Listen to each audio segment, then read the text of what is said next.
at the North American Bear Center. We call that live at the NABC. I'm hoping that you can see us good on the cam. We have to stand inside the electric fence because Tasha, one of our bears, is out and about and not looking so excited about coming in, is she? No, she was pretty adamant about staying in the back of the enclosure, and even with the food motivation, she wasn't too eager to follow us down to her private enclosure. But here she comes now. Well, it's a good thing we weren't in there because Tasha's coming to visit us right now. Here she is. I'm hoping our crew out there is listening and they can, it's a good thing we weren't in that enclosure. But she's down here now. Maybe they'll want to throw her some food to keep her out here for the guests that are here. So if you're watching, Tasha's joined us. Spencer and I were thinking maybe she was hibernating, so we were going to possibly go into the enclosure and have somebody watch for her, but we would have had a little problem getting out of the enclosure, would we not? Yeah. But, yeah, here she is. She was by her den.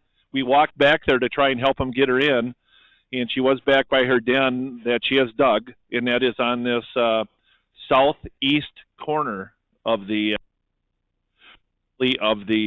enclosure itself, the 2.5-acre lot, right?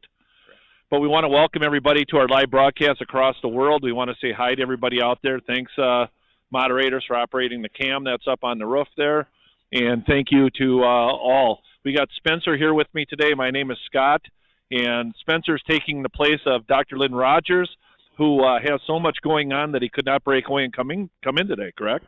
Correct. Yeah, he's got a lot on his plate right now, but I think he might be scheduled for a later Wednesday broadcast. So maybe we just switch spots for now. But yeah, he was supposed to be here today. He couldn't make it because he's a bit busy. Yes, he did say and promise he will be here next Wednesday at the 12:30 broadcast. I know he's got a peer paper he's working on or some paper that he's got to get in. And we all know, looking at the North American Bear Center, how much work he's done. In his 50 years of research, we've got that beautiful exhibit in there, don't we? Yeah, and that's been a hit this year. It's brand new this year, and really adds some validity to the Bear Center. Yes, it does. And Spencer is actually our in-house biologist. He went to school locally in Minnesota to be a biologist, did you not? Yeah, I did a couple years here at Ely, actually, and then I finished up my 4-year degree at Bemidji State. That's wonderful. And recently Spencer actually got married. So he is now married to your spouse's name? Karina. Yes, Karina. And Karina's also helped us out many times with some advertising and different things. But we want to give a shout out to everybody out there and say thanks and welcome to the North American Bear Center. I know we got some guests here on the deck that are watching right now. We're starting to dwindle, and our guests and these brave souls here are coming up to Ely, or maybe they live here, and experiencing the weather. We went from short-sleeve shirts to jackets to hats to snow. Now we're going to be warmer this weekend, correct? Yeah, the fall weather hasn't been very predictable lately, and has us on our toes, to say the least. Yeah, that's true. You notice we've got our pond, we got our waterfall shut down.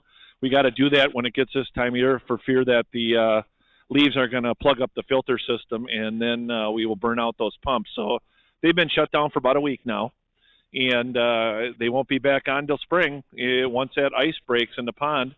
Hopefully next week we're going to be draining the pond down with the pumps that we've got and making sure that our pond is all good and ready to go. It's a brand new pond, thanks to everybody out there. We were able to earn the money to do that pond on Give to the Max Day last year. We thank all the donators that were out there and all the people that are on that program that have helped out. But this year it's going to be, save the date, is when? November 14th? November 14th. November 14th it is. So we'll be on pretty much 24 hours except for the opening of it. And then the next day, about a straight 16-hour day, I think, on the 14th. And we're going to be going for the Bears enclosure improvements. Each one of their enclosures needs to be improved. We need to put visible fencing that take pictures better. This fencing here and all the way up to the bear enclosures needs to be replaced. The zoo visible fencing. So our project's going to be, Give to the Max money is going to go toward our bears and improvements, actually redoing their enclosures. Yeah, some of the enclosures are in need of a makeover, and the bears will definitely be more enjoyable in their individual enclosures when that's completed. Yeah, and for those who don't know that are here right now, the enclosures are mainly for vet check stuff, switching our bears in and out so that because some of the bears, they get along, but they don't like to coexist with each other in such a small area. So they have their squabbles. So rather than them have issues, we are able to let certain bears out at certain times, and others have to go into those pens for a while. But this time of the year, like Tasha's done, becomes pretty impossible to move them. And she, I think last year at this time, was hibernated. Am I correct or close to it? Yeah, she was definitely close to it. This is as I talked to Sharon earlier in the week, this is unusual for her to be up this late. Yeah, and Sharon is our bear keeper. They call it many different things in the world of animals, but she's the bear curator or bear keeper. She's our senior bear keeper, and we watch the weights of the bears. And what was Tasha weighed at? I didn't see her most recent weight. Have you seen her recent weight? I did, but we're not allowed to discuss that. Just testing them. But either way, good job, because I forgot.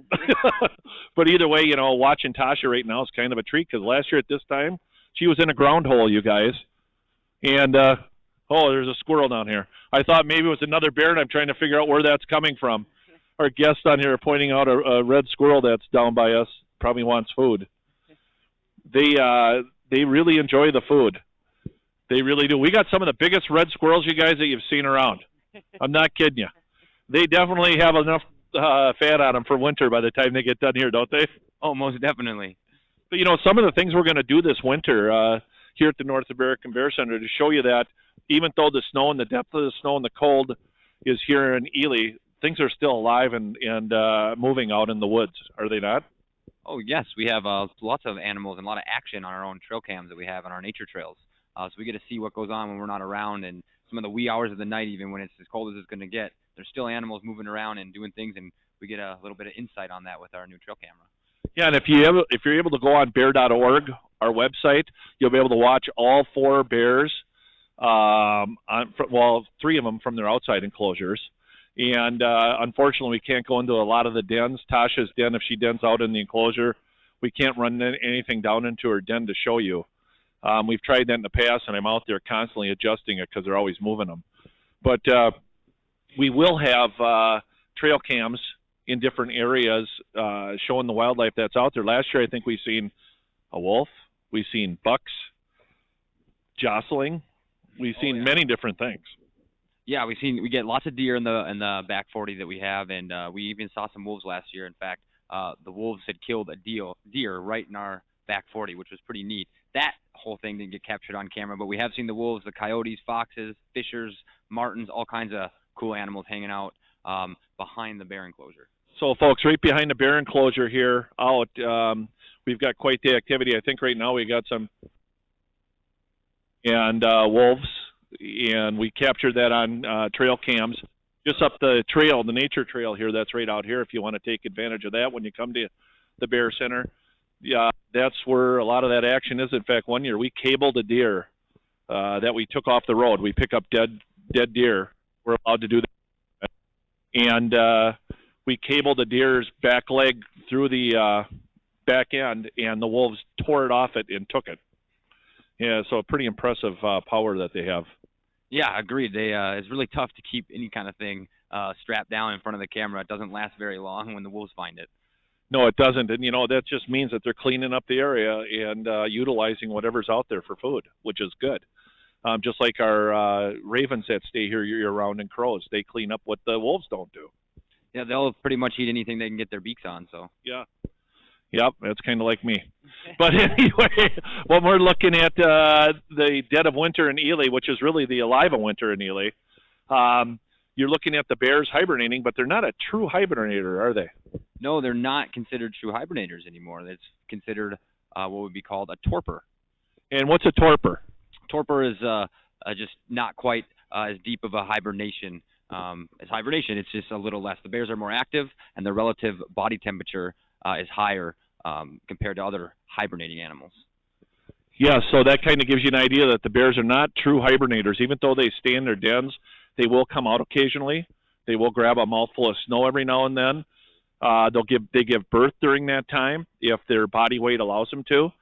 For those of you who don't know, bears, the females don't always go through the pregnancy process. If they didn't have a good food season, if they didn't have the right weight going into the hibernation, they will do what with the fetus? They won't use it, actually. It'll get rejected, and the babies will never come to be. Now, I understand that deer are the same way. Dr. Lynn Rogers was telling me about that. I didn't know that. Yeah, so the adaptation is called delayed implantation, where nothing grows until the body of the animal deems that it's fit enough to take care of babies for that upcoming season. So that's a little interesting thing that I didn't know about the deer. I knew that the bears had done that, but it's just their way of taking care of themselves so they make it through the winter so that they can maybe have some cubs in that following year or even a fawn, correct? Yeah, it's to ensure that healthy mothers are raising healthy babies. That's a really neat thing to learn, I think.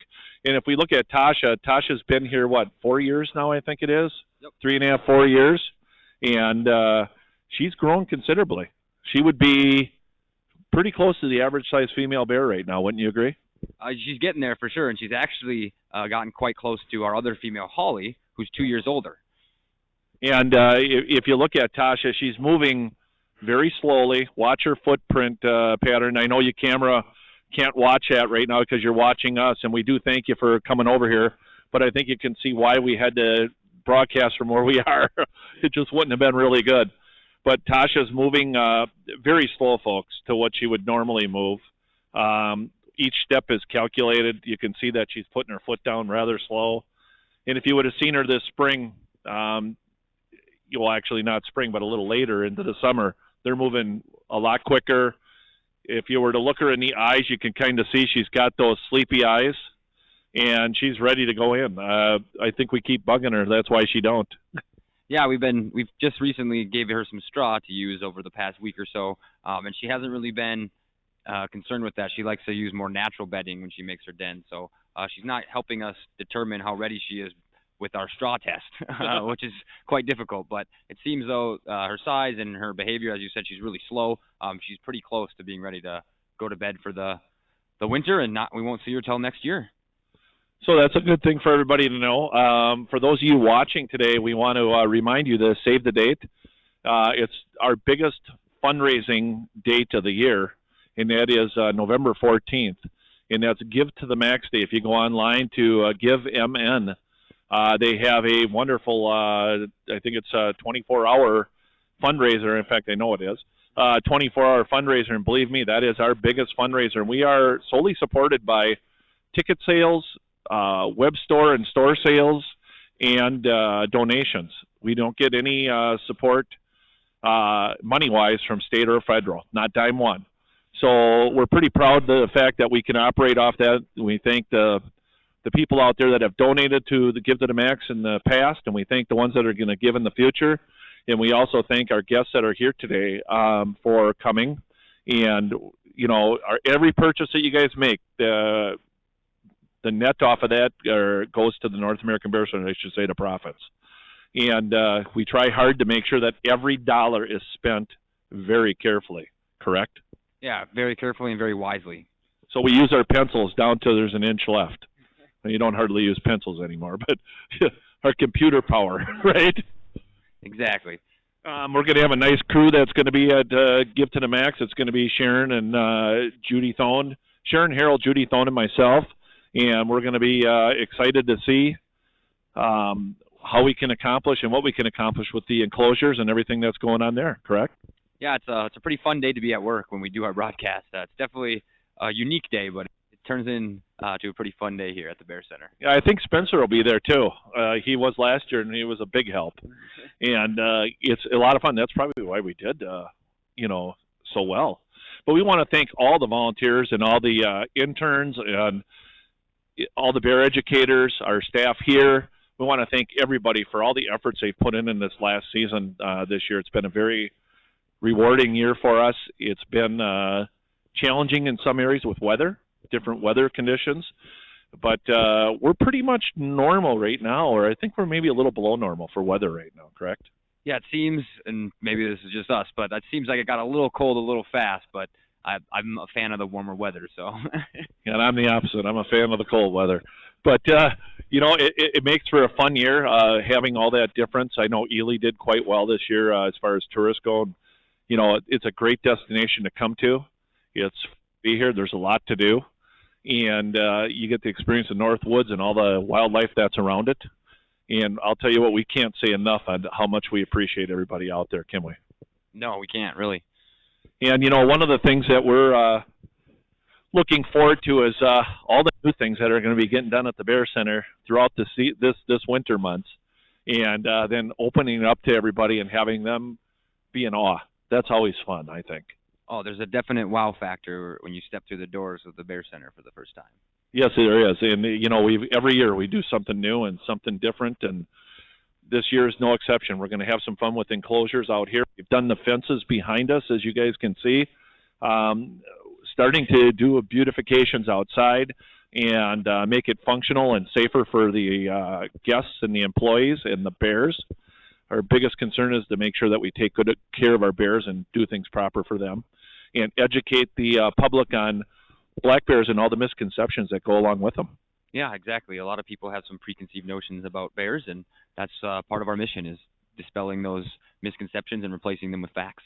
I was watching a TV show last night, and interesting enough, it was called Building Alaska, and I love that show.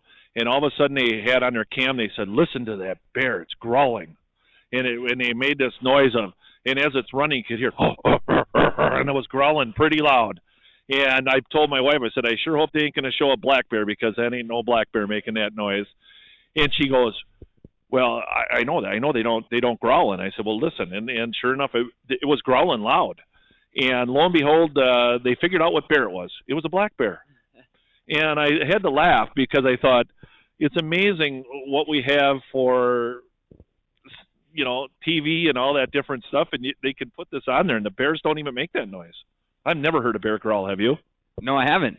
I've heard them grunt. I've heard them make nice noises. They make blow noises that are pretty loud. They bluff charge, but they do not growl. They open up their mouths wide. I'm sure behind the scenes, it's raining. There's our 20% chance of rain right on you and I. But they open up their mouth so that they can do what? They can get a better sense of smell. And why is that? It allows them to run the smell over an organ in the roof of their mouth that enhances that smell. And they can smell how many times better than a human? A lot of times better than a human. I know that they can roughly smell about 10 times better than a bloodhound dog. That's pretty amazing, but we don't know how well a bloodhound dog smells. And I did not prepare Spencer for that one, because I don't remember the exact number, but it amazes me how we would know that they can smell a lot better than us. Oh, yeah. It's amazing. And you can tell they'll stand up, open up their mouth, or they may sit and open up their mouth. But sometimes they stand, open up their mouth, and that way they can get a better pickup of the scent. And then right about that time is when the TV place will put on a growl to show that they're growling. Am I correct? Correct. So the timing is everything. Timing is everything on TV. But, at the same time, they did do justice to those bears and say that they just want to coexist with the bears. They were really good about talking about that afterwards, and how they protected their camp with the electric fence. Isn't that neat? Yeah. I thought it was pretty cool. I mean, they weren't out there gonna take it down because they heard the growling or nothing like that. They just had their area protected because they wanted to coexist with the wildlife. Yeah, the electric fence works very well to keeping bears away.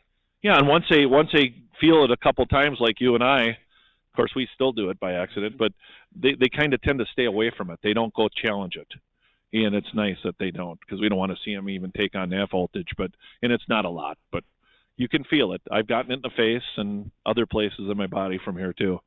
But again, we want to thank everybody. We want to say a shout out to all the people out there again that are helping with this broadcast. To the folks that are here, the ones out there listening, you already know that you're on bear.org.